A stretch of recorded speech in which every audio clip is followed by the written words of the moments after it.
Regardez Mola qui a sillonné les artères de la ville de Bafoussam. Et après, on parlera de comment est-ce que les lions indomptables se préparent pour cette CAN qui sera donc discutée ici au Cameroun. C'est ça qui fait l'actualité sportive présentement. Après, on pourra aussi faire un clin d'œil sur Samuel Eto'o qui, depuis voilà les prochaines heures de son élection, est déjà en plein pied voilà, dans les travaux. Et on pourra aussi parler, pourquoi pas, de la sortie voilà, dans une chaîne concurrente de M. Abdourahmane.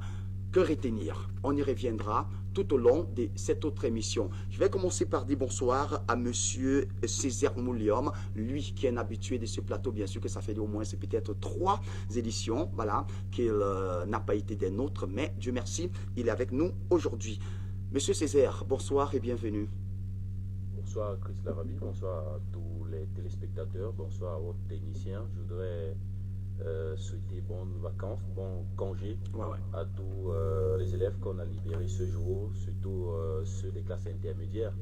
Et puisque dans beaucoup d'établissements, les élèves de classe d'examen poursuivront avec les séances de travaux dirigés. Donc je profite pour tirer un coup de chapeau à tous ces enseignants qui se sont donnés corps et âme pour valider ce premier trimestre. C'est souvent le plus difficile, 3 mois exactement. Donc chapeau à vous. Et puis on espère que ça va se poursuivre ainsi, permettre à ces enfants de mieux préparer cette année afin d'aborder leurs examens pour ceux de classe d'examen. Je voudrais également saluer tous les amis sportifs de la région de l'Ouest, surtout un clin d'œil à la Ligue régionale de tennis de table pour l'Ouest qui organise un training camp du 18 au 23 de ce mois. Ça sera axé justement sur les jeunes qui pratiquent le tennis de table, les jeunes handicapés et beaucoup d'autres. Je voulais également faire un clin d'œil à tous ces autres présidents de ligue qui ne ménagent aucun effort pour que ces autres sports, n'est-ce pas, puissent se développer. Je pense à la ligue régionale de volleyball qui sera la sectorielle des écoles de volley demain. Ça sera justement ce week-end, samedi et dimanche. Cette ligue qui a d'ailleurs ouvert sa saison le week-end dernier.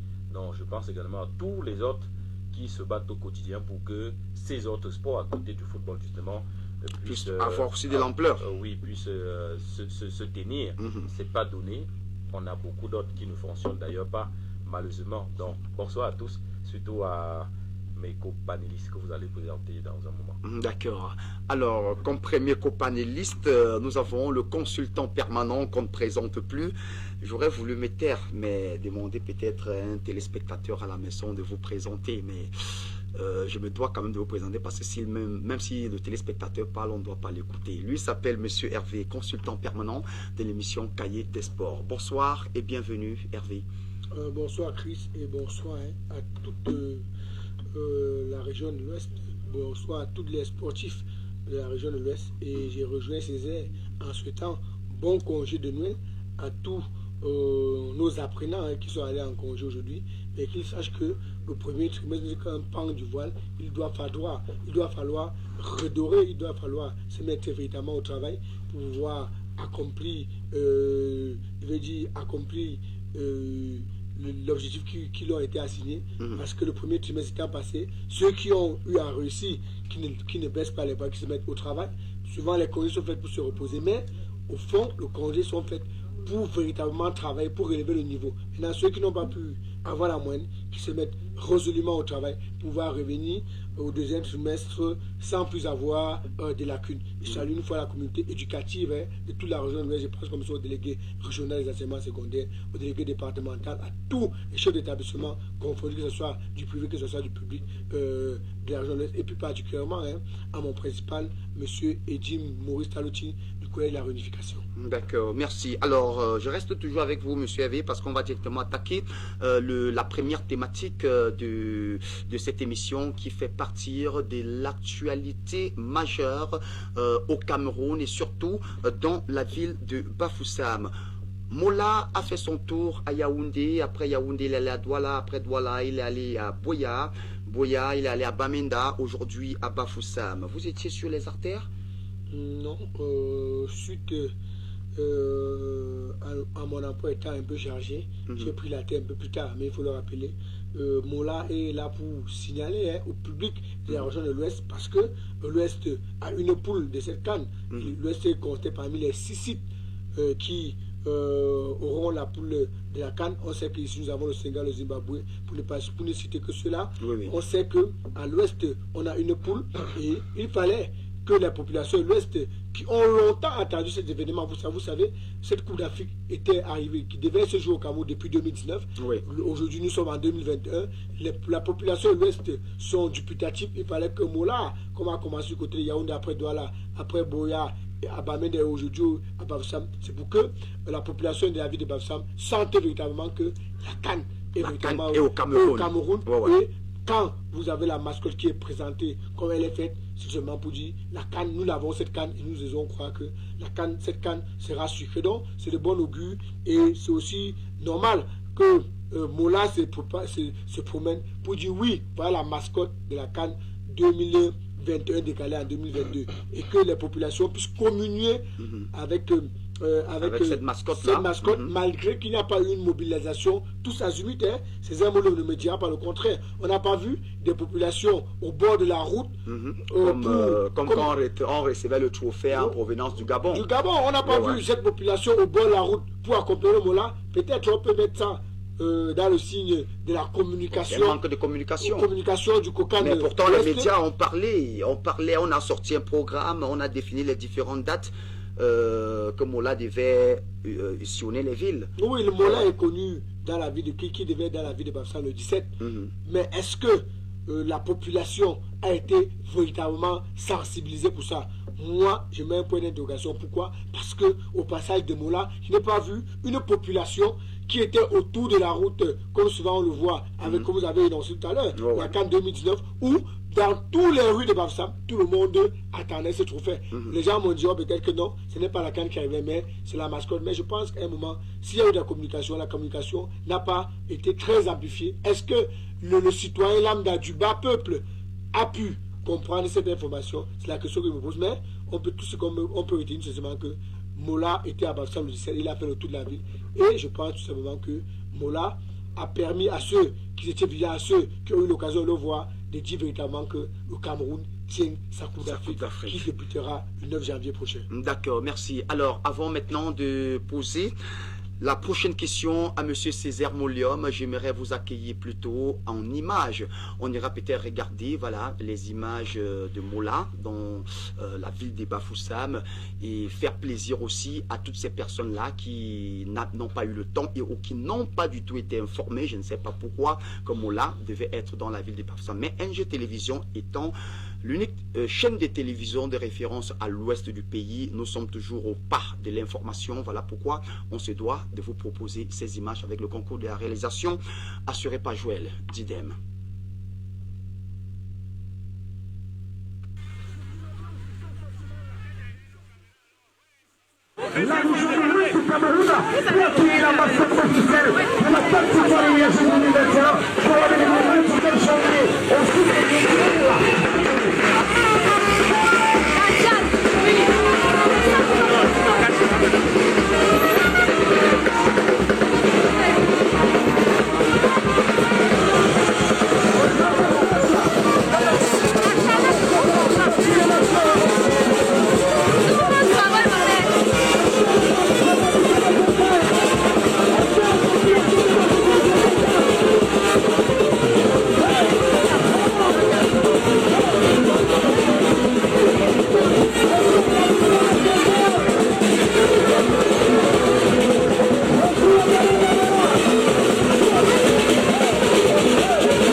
voilà, nous sommes là en train de regarder, voilà, on dirait des NG Télévision, Mola, qui était donc dans la ville de Bafoussam. Bien sûr, il n'a pas encore fini sa tournée, parce qu'à l'heure où il vous parle, il est en train de monter, voilà, sur cet axe partant, voilà, peut-être de la mairie rurale pour le marché central, à l'heure où nous sommes en train de parler présentement sur cette nationale qui va, voilà, de Bafoussam pour Bamenda, Bafoussam pour Tchong, Bafoussam pour Bouddha. Il est en train de passer présentement.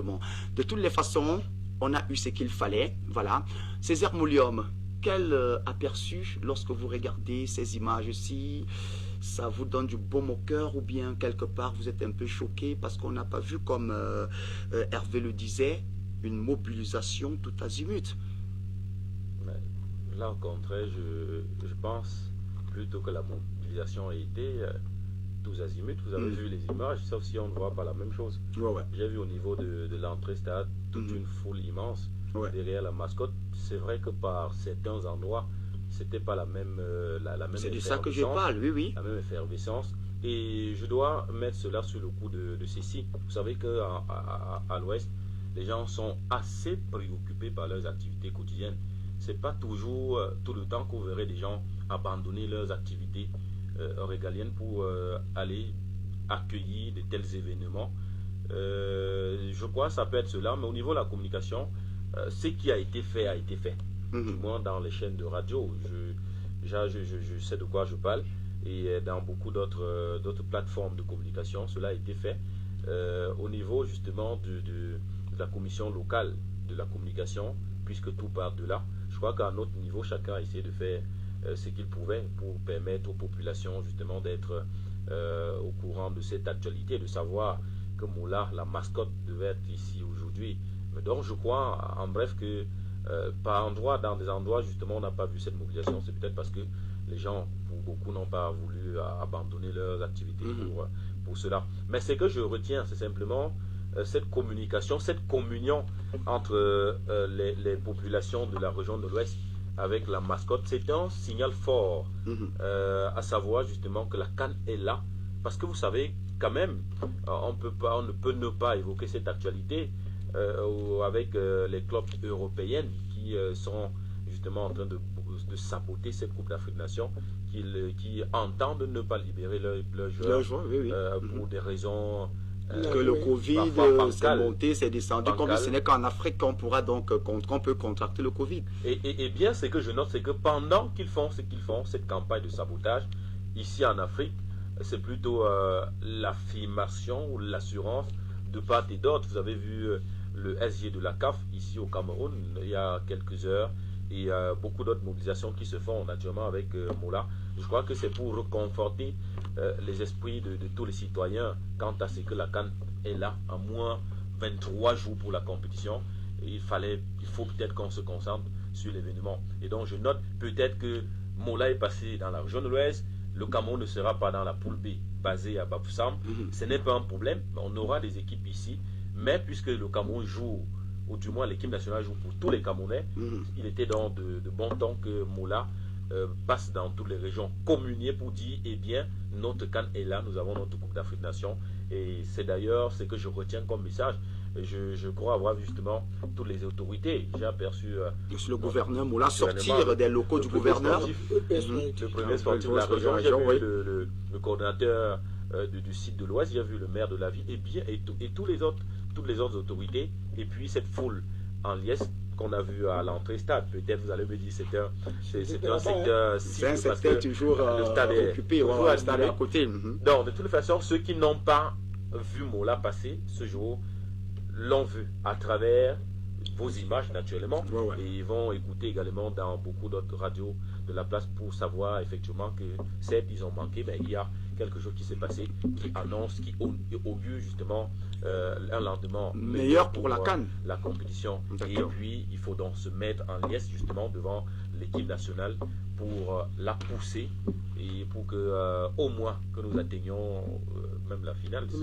Le vœu c'est qu'on remporte, mais la Coupe d'Afrique là, surtout il faut l'organiser, la gagner, ou du moins réussir l'organisation de la plus belle manière. Merci. Alors merci Césaire Moulium. Avec vous, monsieur le consultant, j'aimerais vous poser cette question. L'objectif de faire tourner Mola dans les 10 régions du Cameroun, alors qu'on a un stade qui peine à être bouclé, parce qu'une tournée comme ça nécessite aussi beaucoup d'argent, hein. Est-ce que cet argent-là ne pouvait pas peut-être servir aussi dans un autre département, dans l'organisation toujours de la CAN? On sait que Mola est là, on pouvait se limiter à la télé, à communiquer comme ça, mais le tour des villes, c'est beaucoup d'argent. Non, ce qu'il faut rappeler, hein, je réitère mes propos lors de ma première prise de parole.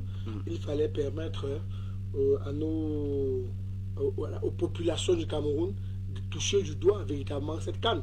Parce que quand on voit la caravane passer, on peut dire enfin, nous avons eu cette CAN. Parce que vous savez, la jeunesse camerounaise, Césaire ne me dira pas le contraire, la jeunesse camerounaise attendait cette CAN depuis 2019. Vous ne pouvez pas savoir le désespoir de beaucoup de Camerounais, de beaucoup d'opérateurs économiques qui sont passés à côté, qui ont mis énormément de moyens pour organiser cette CAN, pour peut-être apprêter les hôtels, apprêter les entreprises. Parce que vous savez, quand il y a une CAN au Cameroun, il y a des visiteurs.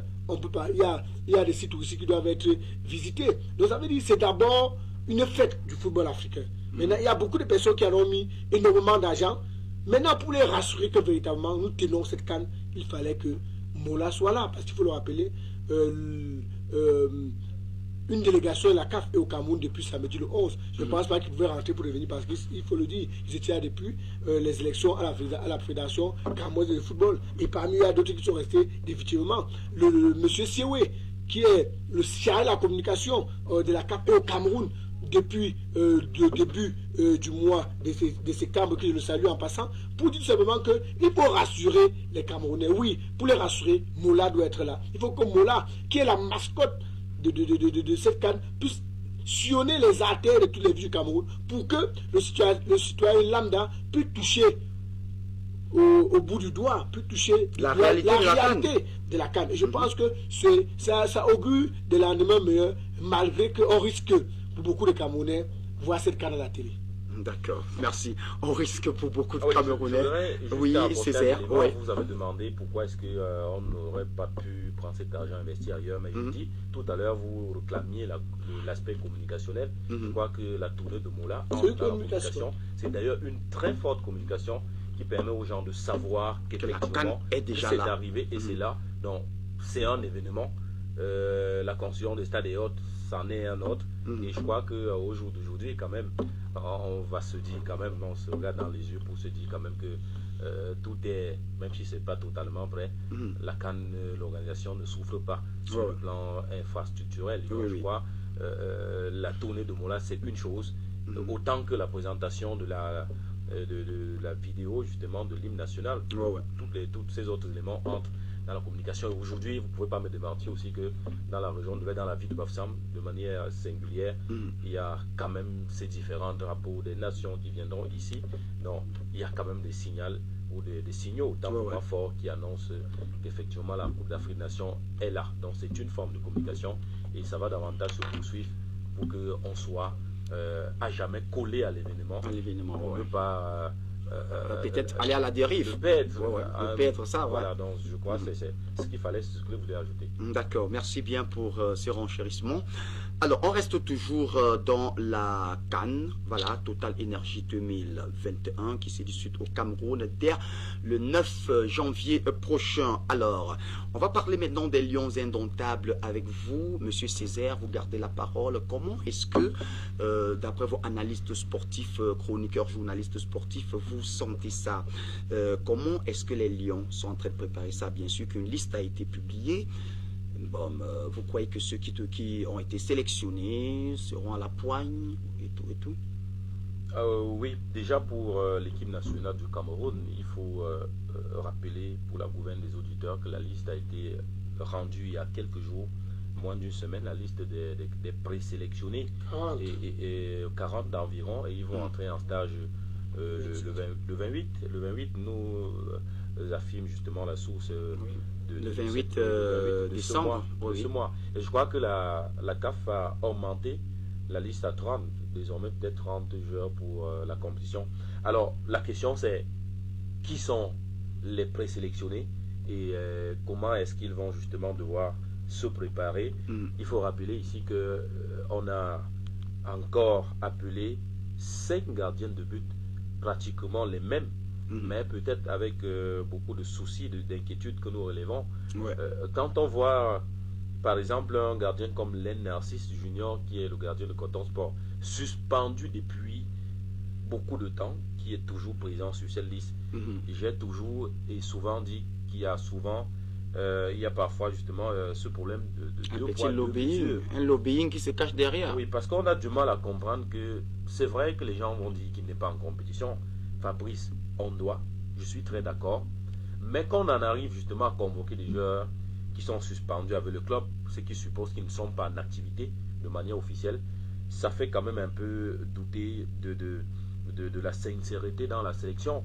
Néanmoins, on a quand même Omosola qui c'est qu'il est quand même en activité, justement, qui fait couler beaucoup. Il a discuté aussi. Pourquoi ça? Dans quel sens est-ce qu'il fait couler parce qu'il est performant, il est quand même l'un des meilleurs gardiens camerounais de l'heure en activité. Parce que vous savez qu'Ando Nana a repris service et il n'y a que quelques semaines. Oui, quelques semaines. On a Efala Konget qui joue et pas en Afrique du Sud. Oui, et Passy Davis qui également est en activité. Je crois que pour lui, je ne doute pas des performances et de la régularité en ce qui concerne. Parce qu'il a même joué plusieurs matchs. Il n'y a que le dernier match contre la Côte d'Ivoire qu'il n'a pas joué. Ando Nana, le maître était déjà là. Donc il y a le cas Narcisse Lin qui me cause un peu de problème. Si on va un peu en défense, on a pratiquement on a un nombre assez important de défenseurs parce que par le passé, ça n'a pas souvent été ça. Mais je crois au moins pour cette fois-ci, on a à chaque poste une double. Parce qu'il y a toujours ce problème de pièces de réchange. Parfois, quand un joueur est blessé, on ne sait pas s'il faut prendre par exemple, un milieu de terrain qui se blesse et puis on a tendance à aller prendre quelqu'un qui est réputé être défenseur. On a Faye Collins, on a Olivier Mbaizo qui sont des latéraux droits. On a Gadeux, on a Castelletto, on a Oyongo Bitolo qui a signé justement son retour depuis un moment et on espère qu'il sera en jambes dans les prochains jours. On a comme sa double, nous Tolo qui avait été appelé en renfort pendant qu'il était blessé. Mais à l'axe central, on a justement Jean-Claude Bilon qui a eu quelques soucis en club récemment, j'espère qu'il se rétablit. On a Samuel Junior Koto qu'on attend encore de voir justement les bonnes qualités. Jérôme Ongene qui a joué le dernier match contre la Côte d'Ivoire à l'axe avec Gadou Gadui. On a Chamba Duplessis qui revient. Il revient justement avec un autre Dawa Joskim Chapounté. On se rappelle quand même contre la Côte d'Ivoire au match aller, ces deux joueurs latéraux qui avaient donné du fil à aux attaquants, aux Camerounais, parce que de par leur mauvaise prestation, du moins, on peut mettre cela. Mais quand on parle un peu peut-être, est-ce que le garçon de Tawamba, Leandro Tawamba, oui, c'est juste que j'ai pris poste par poste. J'en arrivais. Bon, oui, si vous voulez, on va la rapidement. Côte d'Ivoire, vous voyez, ça n'a pas, il n'y a pas. Tu n'as pas vu que les Camerounais ont beaucoup émis des grincements des dents par rapport à sa prestation. Oui, c'est normal quand je rentre peut-être de Tawamba. C'est normal quand je rentre en cours de jeu, peut-être vers les 15 dernières minutes. C'est pas souvent évident qu'il s'impose dans la rencontre. J'aurais peut-être souhaité qu'on lui donne la chance de commencer le match pour montrer, parce que c'est l'un des attaquants les plus performants actuellement au Cameroun. Les plus prolifiques, il faut le dire. Les plus prolifiques, justement, il joue aux Émirats Arabes. Prolifique plutôt à l'extérieur, parce qu'il a peut-être rendu, il a déjà joué au moins près de 2-3 matchs, mais il n'a même pas tiré au goal. Il faut qu'on lui donne le temps de jeu. C'est-à-dire quand vous entrez, terminez les 15 minutes, ce n'est pas souvent évident. Encore un joueur qui réintègre la formation ou l'équipe nationale longtemps après, il n'a pas cette régularité. Je crois que pour mieux le tester, il faut lui donner le temps de jeu possible. Il commence un match et vous allez voir de quoi il est capable. Je crois quand même que c'est l'un des joueurs sur qui on peut actuellement causer, on peut actuellement espérer, parce que il a la maturité, il a le sens du but, et tout. Et quitte à ce qu'on lui donne justement, comme je le dis, le temps de jeu pour qu'il essaye justement de nous montrer. Par contre, dans la ligne d'attaque, puisque vous avez voulu qu'on en parle, il y a des joueurs avec qui personnellement j'ai des soucis, comme Stéphane Baoka, depuis qu'il est là. Je crois qu'il a marqué à peine 2 buts. Et au Cameroun, franchement, il n'est pas productif. Ça ne donne pas, pour le moment, ça ne donne pas Par contre, il y a des gars qui sont revenus. Ouais, je parlais justement des gars qui me font souci. Il y a Paul-Georges Ntep. Hervé sait très bien, connaît son actualité. Un joueur qu'on a repêché parce que nous ne voulons pas qu'il joue avec l'équipe de France. Pourtant, il a eu des bons débuts. Aujourd'hui, il n'est plus que l'ombre de lui-même. On l'a appelé récemment en lieu et place des joueurs comme les Ignatius Ganagou qui sont régulièrement en activité. Malheureusement, et peut-être heureusement pour Ignatius Ganagou, Ntep s'est blessé. Il est revenu. C'est-à-dire que dans la sélection, il y a quand même des joueurs qui amènent à se poser des questions. Parce que sur le plan de la compétitivité, des statistiques en club, ce n'est pas réellement ça. Mais ils sont toujours dans la liste de l'entraîneur. D'accord. On va peut-être revenir pour la suite, pour qu'on essaye de parler peut-être dans ce couloir de poste par poste. C'est très important d'éduquer également tous ces fans des Lions parce que la liste est sortie et beaucoup ne sont pas encore au courant. On maintient le cap de votre côté le temps que je demande à Hervé de répondre un peu sur cette question. Alors Hervé, les Lions entrent en stage le 28 de ce mois. Bon, l'objectif c'est quoi? Est-ce que peut-être c'est un pas trop tôt, ou bien c'est un pas trop tard? Mais je me dis quand même que c'est un peu tard. Non, vous savez, il y a le calendrier FIFA à respecter. Il y a même beaucoup des équipes africaines qui ne verront leurs joueurs qu'après le Bourg-Sydney, surtout ceux qui évoluent du côté de l'Angleterre. Le Bourg-Sydney se joue le 25 décembre et le 1er janvier. Ça veut dire beaucoup des pays africains verront leurs joueurs à partir du 2 ou du 3 janvier, alors que la compétition commence le 9. Donc ce que je veux tout simplement dire, c'est que Tony Conceição, je continue à le dire, c'est l'un des seuls entraîneurs camerounais qui sait comment il fait ses choix. Je pense plusieurs fois, nous on a eu à le titiller à la conférence des presse, il faut le rappeler, les 2 derniers matchs du Cameroun, du côté des Japoma, que ce soit contre le Mozambique, que ce soit contre la Côte d'Ivoire, nous on a été présents. On a posé beaucoup de questions. Parce que si vous prenez les arts qu'a signé, qu'a cité César Molium, il faut le rappeler, la meilleure charnière de la Ligue des Champions jusqu'à ce moment, c'est 2 Camerounais, Joël Matip et Ongene.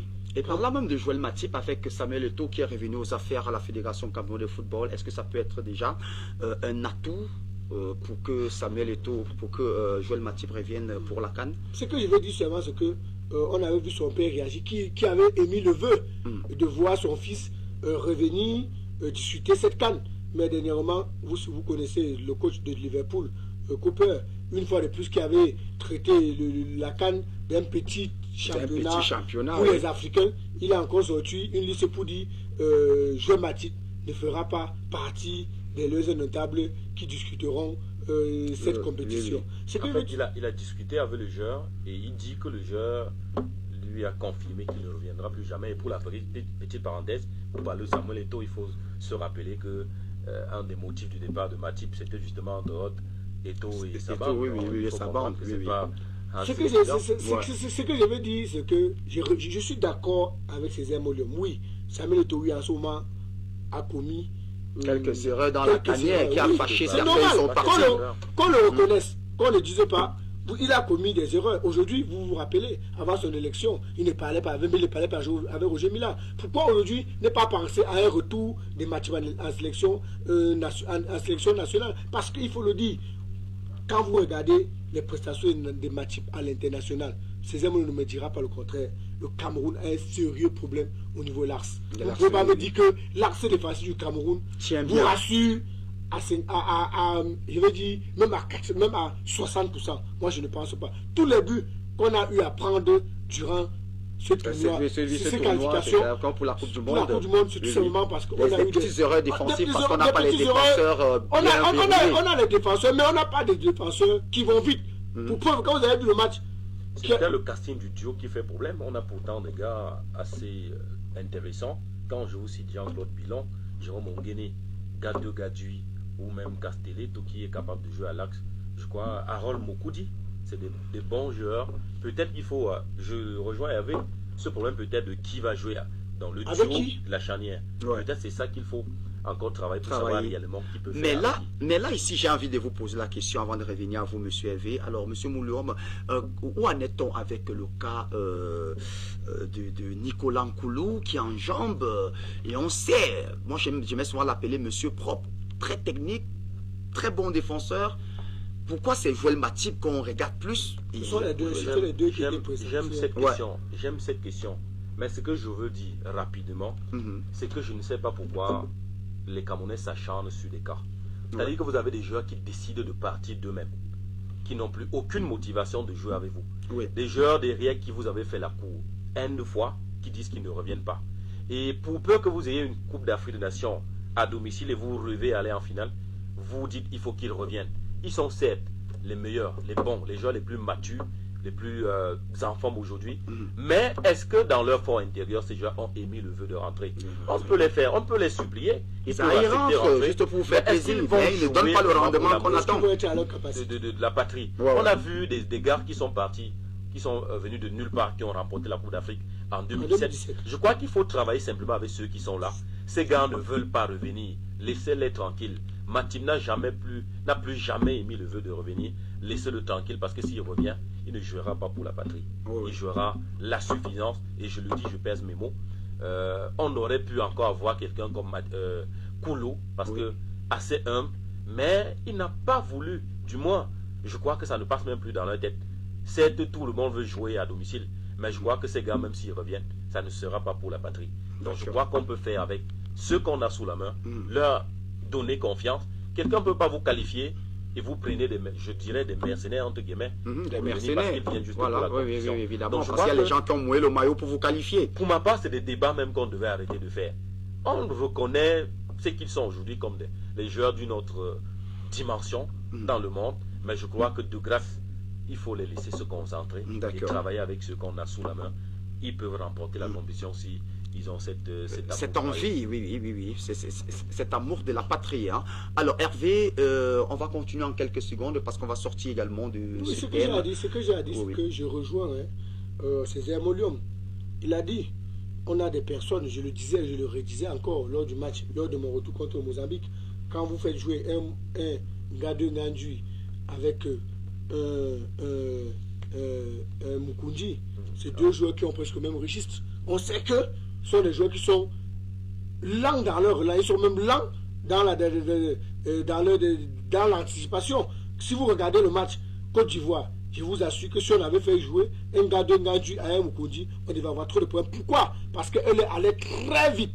Et maintenant, quand vous avez deux défenseurs à l'axe, vous avez une personne qui décroche à temps, comme Ongene, et un autre garçon qui est là, comme Gade Ngandui, pour fixer. Vous avez vu que c'est un duo dont c'est la première fois que Tony Kosaseo puisse associer ces deux joueurs.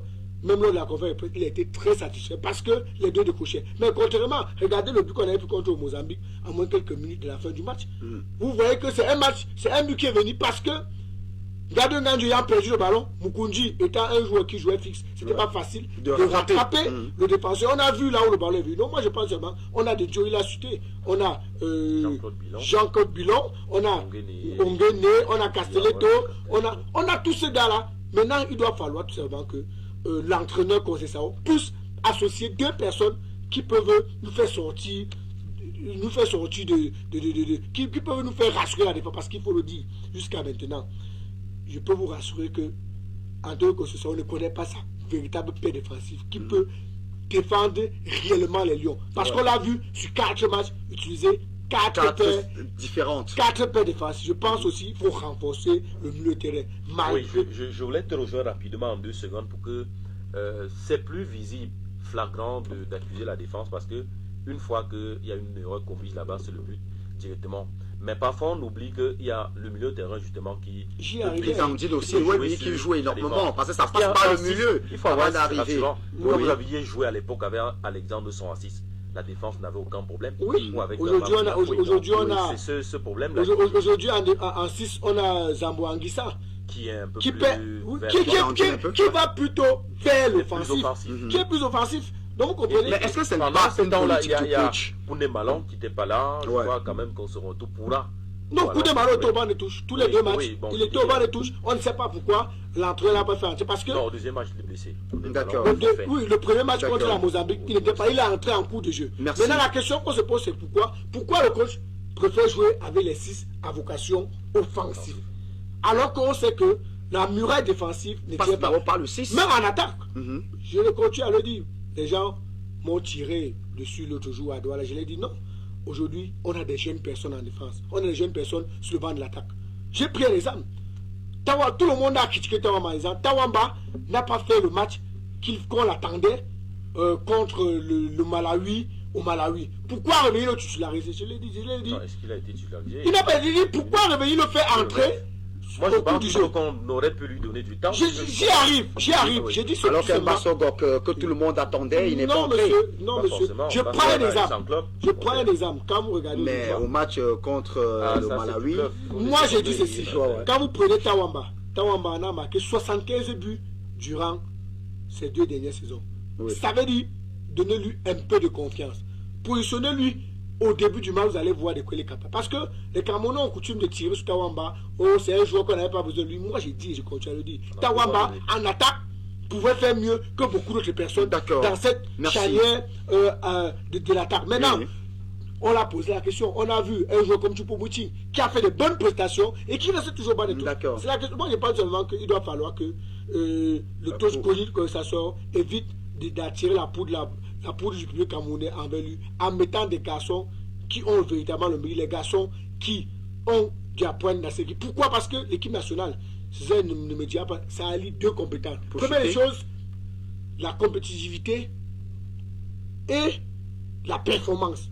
Si les deux ne sont pas liés, vous n'avez pas le droit, vous n'avez pas votre place à l'équipe nationale. D'accord. Vraiment que pour sortir, j'avais envie de poser cette question. Quelles sont les chances pour le Cameroun de garder leur canne?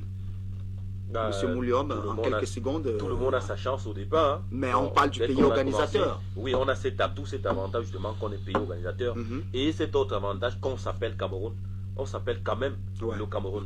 Dans le pays des Lions. Je crois qu'il faut donner confiance à ce gars. Ils entrent en stage le 28. Il faut qu'il travaille sérieusement. Et aussi que ces clubs anglais là libèrent ceux de notre qui évoluent de ce côté. Évidemment. Ou du moins, de manière générale, l'Europe libère ces joueurs pour nous permettre de les avoir. Mais la raison, c'est vraiment quoi? Est-ce que ce n'est pas peut-être une complicité pour saboter la Coupe d'Afrique qui attire beaucoup de gens? Parce que aussi, quand on dit qu'on va maintenant organiser la Coupe du Monde après chaque 2 ans, bien sûr que ce n'est pas encore décidé. Bon, est-ce que ce n'est pas toujours une façon?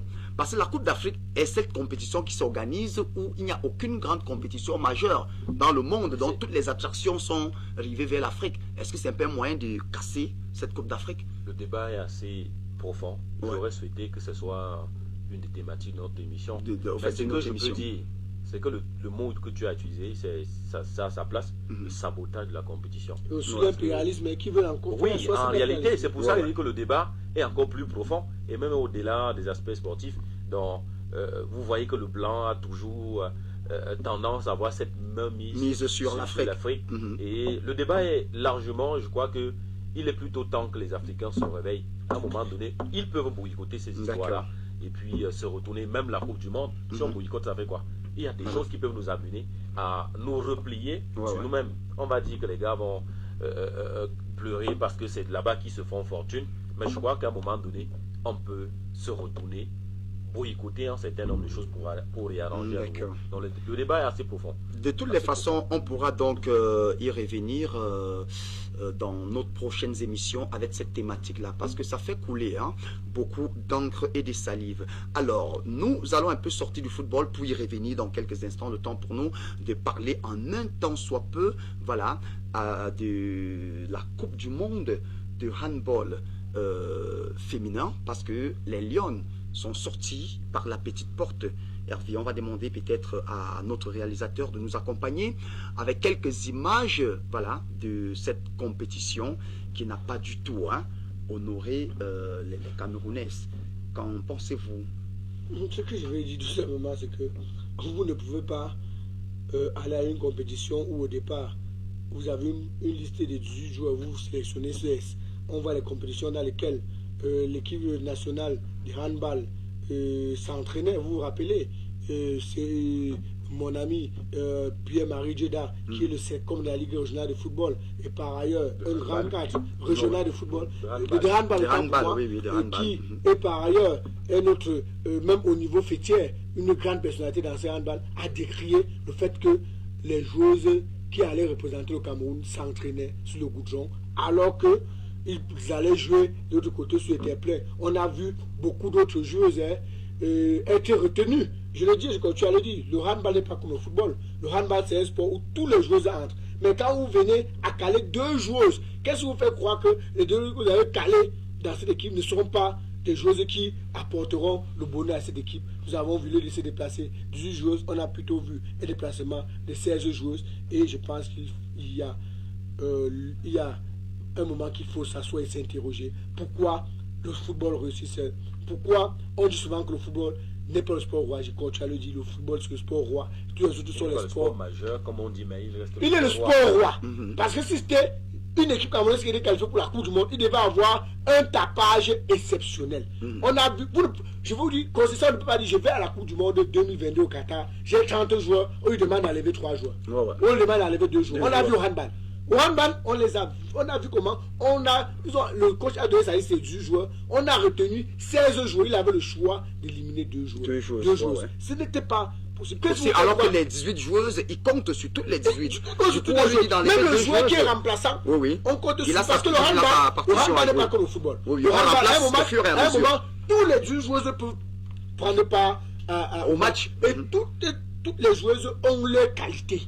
Quand vous demandez à un entraîneur d'enlever 2 joueuses, ça veut dire que vous le mettez dans l'embarras de choix. Il peut se retrouver en train d'enlever même l'un de ces éléments. Il faut aussi le rappeler. Lors des Coupes du Monde, on a des personnes qui sortent de nulle part pour se faire voir. On appelle souvent ça les outsiders. Vous pouvez prendre une joueuse qu'au niveau du Cameroun, ne la voyez pas. Mais à la Coupe du Monde, et vous faites des prestations où vous ne vous attendez pas. Donc moi, je pense simplement qu'il faut revoir le système de gestion des fédérations. Je pense, à mon humble avis, qu'il faut remettre chaque fédération au centre et donner les chances à toutes les fédérations d'être égales pour que tout le monde puisse avoir les mêmes chances de compétition, les mêmes primes aussi, parce que si on vous dit les primes qu'elles ont eues pour aller dans un handball, ce n'est rien à voir avec les primes sur le Cameroun est qualifié. Ce sont les pipis des chats, comme on dit souvent. D'accord, merci. Alors Hervé, et il s'avère voilà, que vous êtes très très fâché lorsque vous parlez de cette équipe nationale de handball. Mais Césaire, on ne doit pas quand même trop tirer sur nous. On ne doit pas quand même trop se curer parce que bien sûr nous sommes sortis 3 matchs, 3 défaites. Non, 3 matchs, 2 défaites. 3 matchs, oui, 3 matchs, 2 défaites, lui, une victoire. On est quand même sorti avec la meilleure joueuse. Le match là, cette fille qu'on appelle notre gardienne a été 2 fois. Notre gardienne également. Le problème n'est pas le niveau réel des joueuses, parce qu'il faut rappeler quand même que cette équipe est vice-championne d'Afrique de handball. Donc vous comprenez que sur le plan de la ressource, sur le plan des capacités, on en a. Mais ce qui me taraude l'esprit, c'est justement la question de savoir est-ce qu'on est obligé souvent de prendre part à ces compétitions? Ma question va vous sembler banale, mais elle a toute sa place. Parce que avant même le départ pour cette compétition en Espagne, je crois avoir eu plusieurs personnes de cette fédération qui nous ont dit que les Lions étaient programmés pour échouer. Déjà parce qu'au niveau de la préparation, rien n'a vraiment été fait. Quand je dis rien, c'est que on ne s'est pas préparé dans les conditions idéales pour une Coupe du Monde. Voyez-vous, ces Lions qui sont abandonnés à elles. Hervé soulève le problème de 2 joueurs recalés. Moi, je crois même que le problème est plus profond, parce que même avec ces 2 joueurs, je crois qu'on aurait toujours fait cette prestation, cette piètre prestation. Les joueuses, dans leur mental, savaient qu'elles partaient pour échouer. Juste donc, pour nous pouvons quand même saluer représentation figurante. Nous pouvons saluer les efforts qu'elles ont consentis pour au moins peut-être arracher une victoire. Ce n'était pas donné. Et puis, si on s'en sort aussi avec une joueuse qui s'est démarquée, ça veut justement dire et réaffirmer que le Cameroun, c'est un pays de talent. Maintenant, tous ces autres sports mineurs, entre guillemets, même si le premier sportif du Cameroun m'a dit qu'il n'y a pas de sport mineur ni de sport majeur, mais je pourrais peut-être dire par politesse, ces autres sports, les autres sports à côté du foot, ne sont pas du moins valorisés. Et je crois qu'à un moment donné, j'ai parlé du mot boycott tout à l'heure comme si je blaguais, mais à un moment donné, je crois qu'il faut refuser de participer à certaines choses. Parce que si depuis un moment, on participe à des compétitions à la Coubertin, c'est-à-dire qu'on y va simplement pour le plaisir, ça ne vaut pas la peine. Ça ne vaut pas la peine. On peut décider d'en faire autre chose avec ses moyens peut-être et prouver justement à ceux qui dirigent, à l'État, parce que c'est l'État qui assure quand même le côté financier de cette équipe quand elles doivent voyager, que les conditions ne sont pas bonnes et nous, on préfère ne pas partir. Ouais. Donc je crois quand même que pour attirer, en fait, l'objectif c'est d'attirer l'attention pour qu'on prenne au sérieux ces autres fédérations. Le football mérite toutes les attentions. Pour la Coupe d'Afrique des Nations, vous avez vu des milliards qu'on a investis sur les infrastructures. On a construit en lieu et place des complexes, des stades uniquement de football. Alors que ces autres sports auraient pu justement se mouvoir dans ces espaces-là. Ouais. Aujourd'hui, il y a des ligues ici dans la région de l'Ouest, par exemple, qui tardent à imprimer leur marque justement parce que les infrastructures ne sont pas là. Mais il y a quand même un palais des sports qui regroupe quand même basket, handball, volley. Et vous l'avez ici à Bafoussam? Donc quand je dis qu'il n'y a pas d'infrastructure, on a le complexe. Il est fermé actuellement, ou du moins il est ouvert de manière pas totale, parce que le volet qui se joue, on n'utilise qu'un espace de jeu. Il y a encore de conteneurs placés là, et puis c'est pas évident. Et après combien de temps? Donc vous comprenez que c'est un réel problème. D'accord. Il faut que les gouvernants, n'est-ce pas, prennent au sérieux ces autres sports qui nous font d'ailleurs gagner beaucoup de médailles. Parce que quand on va aux Jeux mondiaux, par exemple, aux Jeux de la francophonie africaine, tout ceci, vous verrez que ce n'est pas toujours le football qui remporte autant de médailles. Il y a eu des noms. On a vu les volleyeuses dernièrement, je pense que c'était au mois d'octobre. Vous pouvez citer des noms au Rwanda. En individualité, les Hassan Dam Jikam. Vous pouvez citer les Francis Ngannou, vous pouvez citer les Françoise Bango, je crois. Oui, je confonds souvent son nom avec l'autre artiste. Donc, on peut citer beaucoup d'autres noms sur le plan individuel qui remportent assez de médailles pour le Cameroun. Et donc ce n'est pas que le foot. C'est vrai que le foot reste le sport roi, mais ce n'est pas que le football majeur. Si on a donné la possibilité d'avoir autant de fédérations, je crois qu'il faut aussi donner aussi les mêmes opportunités à d'autres fédérations pour qu'elles puissent bien se distinguer dans ces différentes échéances-là. Merci Césaire Moulium d'avoir touché un peu tous ces pans-là. Là, ça fait énormément plaisir et on sait combien ces dirigeants nous regardent. Ils vont tout faire pour mettre les grands plats dans les lages pour que tous ces sports-là soient bien suivis, pour que ça attire également assez de foule. Maintenant, avec vous, Hervé, en quelques secondes seulement, on va parler de M. Samuel Eto'o-Fils. On revient dans le football, comme je l'annonçais dès l'entame.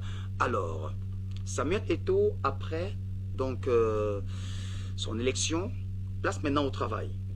On m'a dit qu'il a fermé la porte, je pense que c'était mardi ou mercredi, à 8h. Lundi matin, tout le monde était dehors. C'était mardi.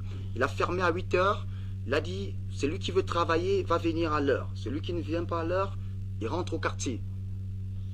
Vous savez, quand il y a un nouveau patron dans une boîte, le patron doit tout faire lors des premiers instants, essayer d'imposer ses marques. Parce que si vous arrivez les premiers jours, vous n'imposez pas votre marque, vous n'allez plus avoir l'opportunité de le faire. Vous n'allez plus avoir l'ascendant sur vos subalternes, parce qu'il faut le dire, jusqu'à preuve de contraire, c'est encore le patron de Chinga. En arrivant très tôt le matin, il était là à 7h15. La personne qui avait la clé du portail le lundi est arrivée vers 7h45. Il a ouvert la porte, il a laissé tout le monde entrer. Et il a dit, désormais, à la FECAFOOT, le travail commence à 8h et s'achève à 16h. Maintenant, le mardi matin, il a fait l'effort d'être là à 7h45.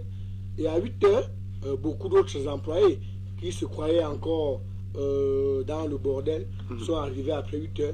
Il a fermé carrément la porte à 8h.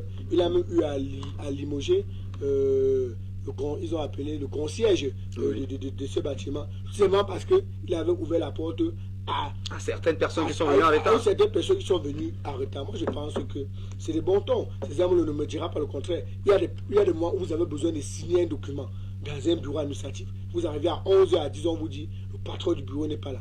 Si tout le monde pouvait implémenter tout ceci, mais on sait que ce n'est qu'au niveau de l'Afrique. Est-ce que tout le monde pourra accepter d'implémenter cela? Si cela était fait, je pense que ça pouvait amener un lieu d'espoir pour pour l'État, pour ceux qui sont en train de nous gouverner. Moi, je pense simplement, Samuel Eto'o est arrivé, et on a vu, il est résolument au travail, et il veut véritablement passer des actions, de la parole à l'acte. On l'a vu déjà aller du côté de Samuel Maillet, féliciter les délégués qui l'ont apporté le soutien. On l'a vu déjà le lundi faire un tour du côté de Oudja pour voir à quoi ressemble le centre d'accueil Africa Football, le stade. Moi, je pense seulement qu'il est directement au travail. Je pense que si Samuel Eto'o est bien accompagné, on ne pourra pas se tromper. Je pense que, et personne ne me dit le contraire, je pense que c'est l'homme qui est en train de faire tout pour regrouper tous les footballeurs autour d'une même table et de regarder la même direction, de parler d'une même langue. D'accord, de parler d'une même langue, de regrouper tous les sportifs, les amoureux du ballon autour d'une même table. Mais avec vous, Césaire Moulium, j'aimerais plutôt vous poser cette question. Est-ce que ce n'est pas ce que nous appelons communément au quartier le feu des pailles? Parce qu'on a vu peut-être un haut commis de l'État à son époque. Lorsqu'on l'a nommé Premier ministre, il faisait le tour des ministères, des bureaux. Il arrive, il ferme parce que vous n'êtes pas venu à 7h30, vous n'êtes pas venu à 8h. Mais après, lui-même aussi, il s'est retrouvé derrière les barreaux parce qu'il ne respectait pas. Est-ce que ce n'est pas ce genre de truc qu'on peut vivre demain? Ben, je crains que ce soit effectivement cela. Ouais. C'est vrai que on voit l'euphorie qui se poursuit du succès. Il y a l'enthousiasme qui se poursuit également, mais il y a aussi l'envie. Je crois qu'il y a aussi l'envie de faire. Bien faire, ouais. On a vu un homme qui a montré toute cette motivation, cette forte envie de prendre les choses en main. Et je crois que dès les premières heures, il a voulu s'y atteler ou d'imprimer sa marque, comme Hervé a dit tout à l'heure, la marque Eto'o. Donc pour dire, ce n'est plus terminé la création si ça avait été le cas avant.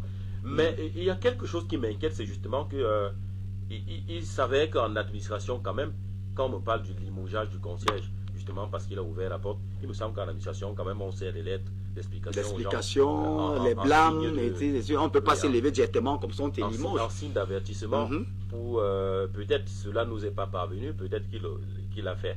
Mais on nous a simplement rapporté qu'il a limogé le concierge parce qu'il a ouvert. Ça peut être un limogeage abusif. On ne peut pas lui porter plainte. Autre chose, justement, c'est que Hervé dit toute la journée, les gens doivent passer, se servir ou se faire servir dans les différents bureaux. Mais monsieur le nouveau président a bloqué. C'est-à-dire, à partir de 8h, il a bloqué toutes les portes. Ça veut dire que toute la journée, il n'y a pas eu de travail. Entre-temps, non.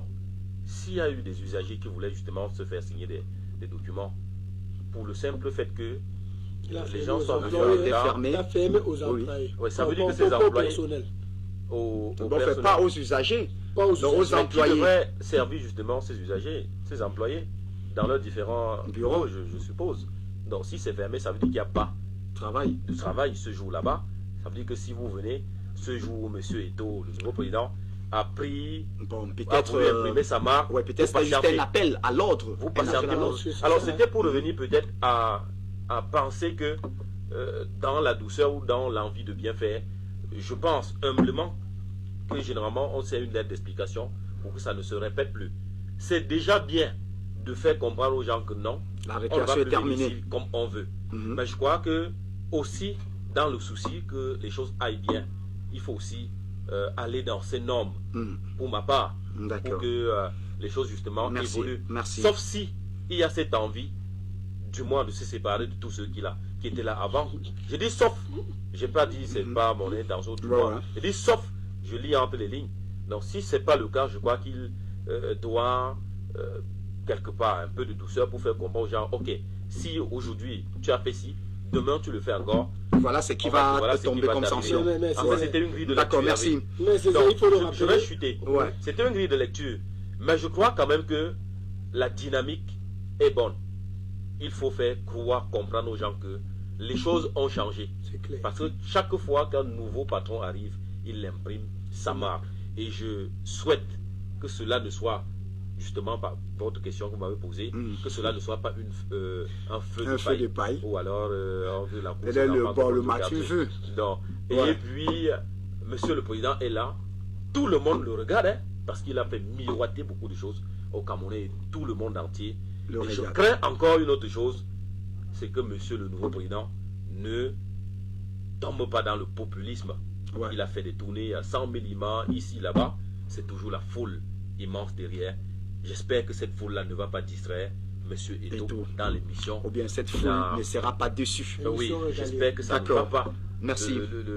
Du moins, le déconcentrer sur ce qu'il est venu faire. Merci, Monsieur Césaire, pour ces précisions. Alors, avec vous, Hervé, en quelques secondes, j'aimerais vous poser la question de savoir où est-ce que Eto'o vit? Il vit à Douala ou il vit à Yaoundé?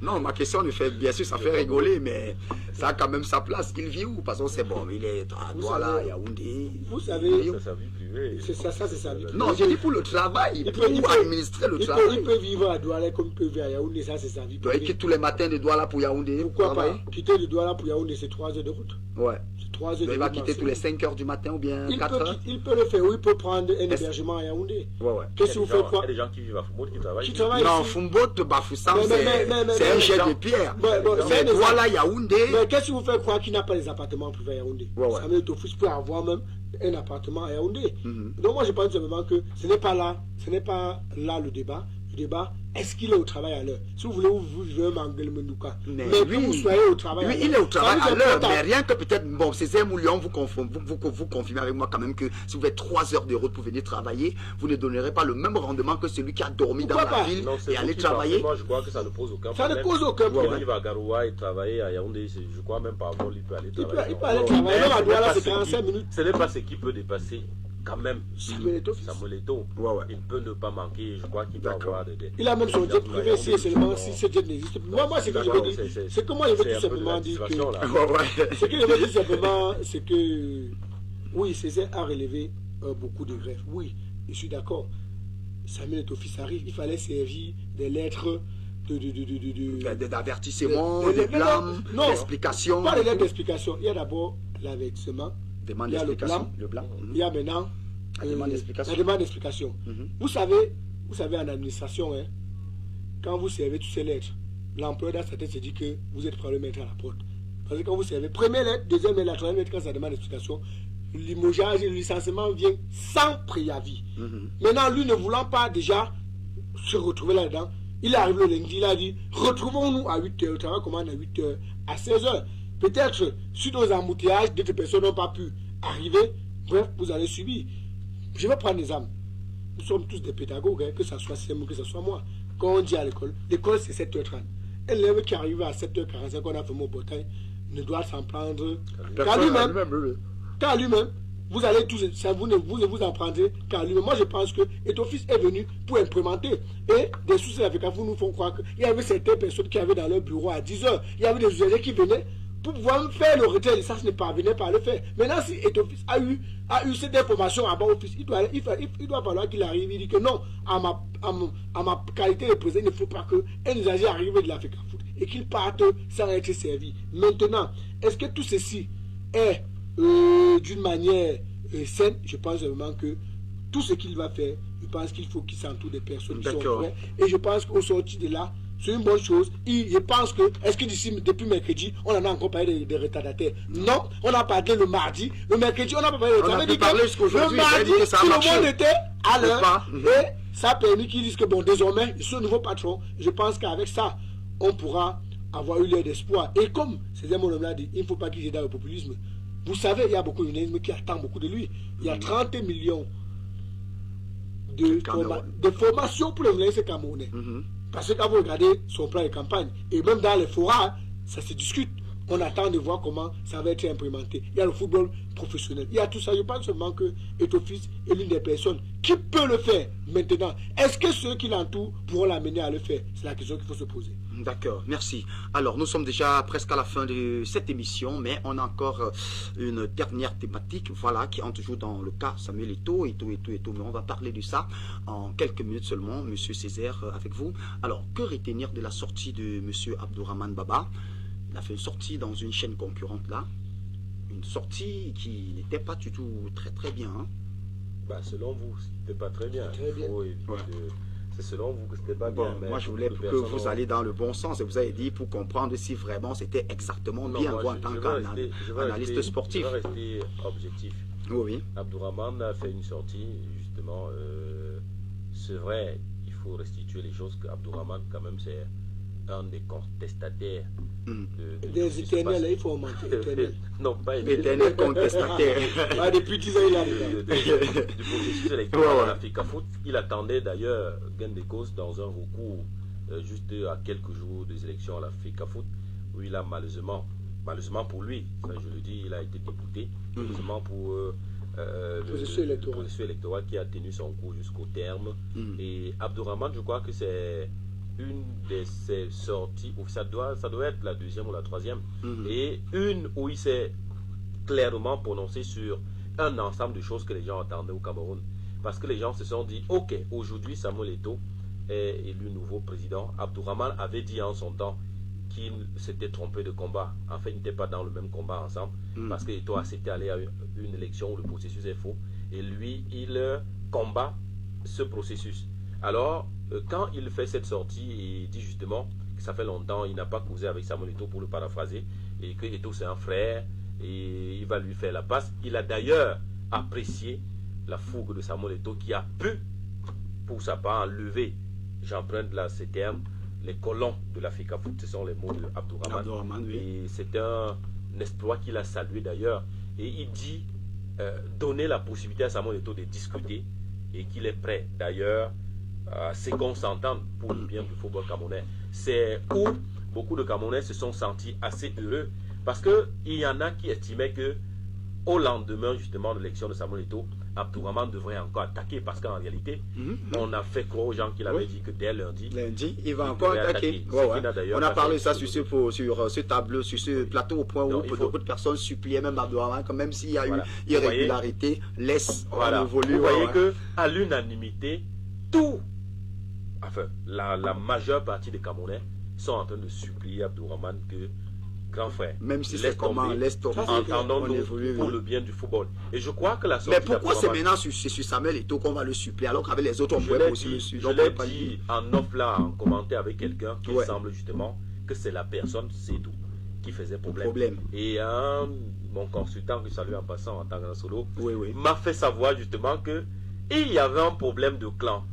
Depuis Iya Mohamed, quand Iya Mohamed va en prison, il y a des gens en réalité qui devraient prendre les commandes et qui avaient été mis de côté au profit du même clan, ou Y, à savoir les Tombiaroko et consorts, et toute la bande.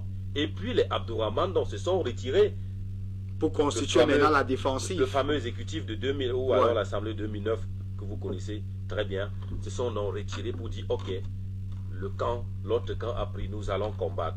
Aujourd'hui, il s'avère justement que le camp là, si je peux le dire ainsi, a perdu. Dégagé. Et c'est un autre qui arrive, un footballeur d'ailleurs, même s'il avait soutenu ce même camp il y a quelques années. Donc, il semble donc que Abdourahmane se réjouit, et même les autres, du fait que l'Africa Foot ait été enlevé de main de ceux qu'ils estimaient être le camp d'en face. Et que un footballeur qui a pris, peut-être qu'on peut parler le même langage. Et quand vous avez écouté Abdourahmane, vous comprenez qu'il a cette intention, il a l'idée de coopérer, de causer avec l'exécutif en place désormais, et pour qu'on parle le même langage. Et je crois que c'est la prière de beaucoup de Camerounais, qu'on en arrête à faire des procès, on se concentre sur le football. Et je crois, ça c'est mon point de vue personnellement, que j'assume, que Abdourahmane, dans cet exécutif, pourra apporter beaucoup. Il y a des postes où il peut travailler, même pour nettoyer ce processus dont il dit être irrégulier. On peut avoir besoin de lui, parce qu'il y a quand même les anciens de camp, si vous me permettez, Sédou, qui se retrouvent, qui sont encore dans l'exécutif actuel. Merci Césaire. Je crois qu'ensemble on peut fédérer les énergies. D'accord. Alors Hervé, avec vous, est-ce que peut-être Abdourahmane ne se présente pas ici, parce que c'est la dernière question de cette édition, est-ce que Abdourahmane ne se présente pas ici un peu comme un couteau à double tranchant? Non, vous ne pouvez pas parler d'un couteau à double tranchant. Parce que ceux qui ont suivi Abdourahmane, le lundi matin, il était sur sa page Facebook, et sur sa page Twitter, surtout sa page des réseaux sociaux, il a reprimandé une chaîne concurrente qu'il avait invitée à une émission. Et à la dernière minute, il y a eu revirement de situation. On lui a dit, ce n'est plus vous qui passez, c'est maintenant une personne qui est pro Eto'o, une personne qui a eu les faveurs d'Eto'o, ou bien l'une des personnes qui a travaillé Eto'o, l'une des personnes qui ont eu gain de cause à Africa Foot qui devait passer. Il a même taxé cette chaîne d'une chaîne qui travaille désormais au service de l'Africa Foot. Personne n'attendait une sortie d'Abdourahmane aussi, je veux dire, aussi... une sortie douce. Une sortie qui permet de réunir tous les acteurs, parce qu'il faut le dire, beaucoup de cas, même après les élections de Samuel Eto'o fils, attendaient encore. Beaucoup de gens disaient, est-ce qu'Abdourahmane pourra laisser Samuel Eto'o travailler? Parce que, il faut qu'on le dise, Césaire le connaît, on sait que ce processus électoral a été annulé par le conseil, par la CCA. On sait que avant son début, ce processus a été annulé. Maintenant, à plusieurs coups. Maintenant, ça veut dire Seydou Abdourahmane avec tous les péchés pour lesquels il pouvait s'accrocher au TAS pour attaquer encore cette élection. Maintenant, tout le monde est resté les bras croisés.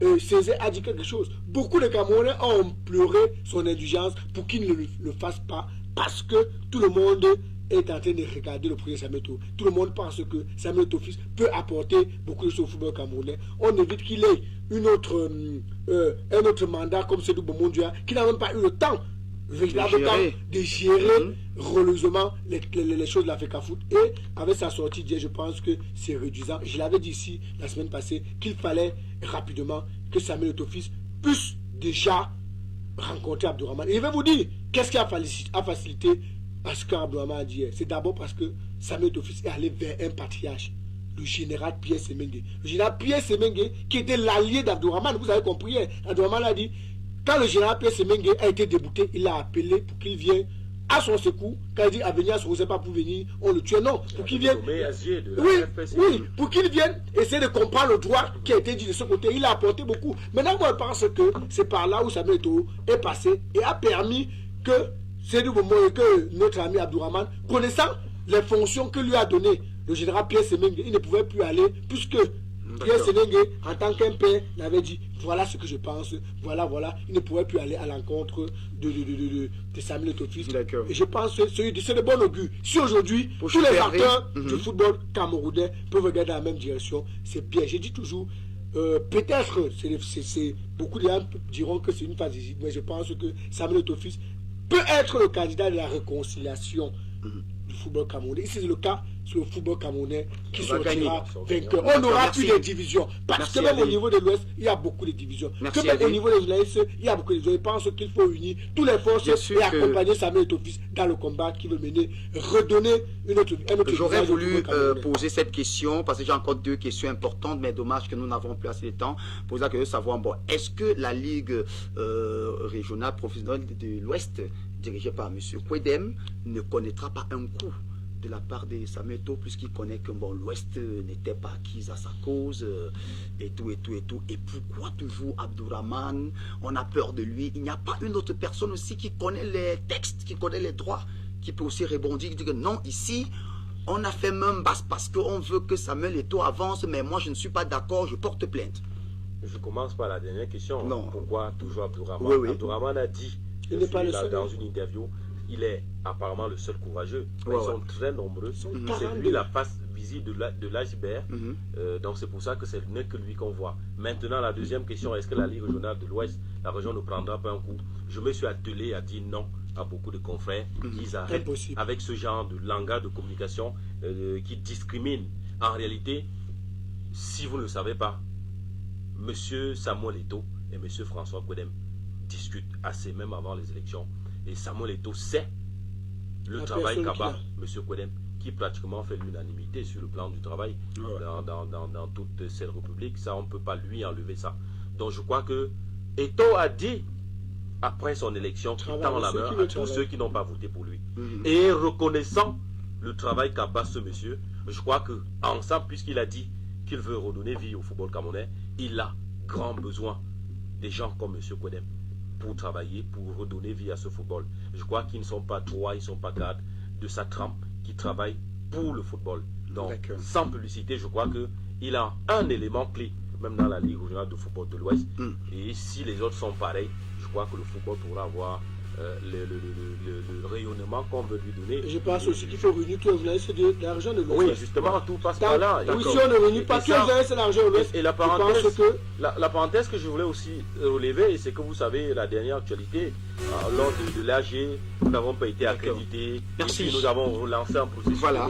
Merci. Sur la même table pour défendre nos intérêts. Merci Césaire. On y reviendra lundi, Inch'Allah. Le temps à nous imparti est arrivé à son terme. Je vais dire merci Césaire d'être venu. À lundi, Inch'Allah, on pourra encore être sur ce plateau. Merci à vous surtout. Salut à tous ceux qui nous ont regardés. Bonsoir à vos techniciens et tous ceux qui me reconnaissent. D'accord, merci. Alors, monsieur le consultant Hervé, ça a été un plaisir. C'est toujours un plaisir de me retrouver sur le plateau de RGTV. Je salue comme ça au passage un grand frère, Francky Cyril. Vous savez, c'est un monsieur qui me donne toute la bonne humeur chaque matin quand je me réveille. Joël Nudem, et aussi la dame qui a eu l'honneur, qui a eu l'idée de faire mettre sur pied une chaîne pareille. Une chaîne pareille qui est, sans publicité, la première chaîne privée qui est véritablement suivie dans la région de l'Ouest. Merci. On va dire merci infiniment à Madame Guingamp. On lui souhaite le meilleur et beaucoup de courage pour la suite, ainsi que à toute sa famille. On va dire merci à Joël Didem qui a assuré la réalisation. Merci à tous.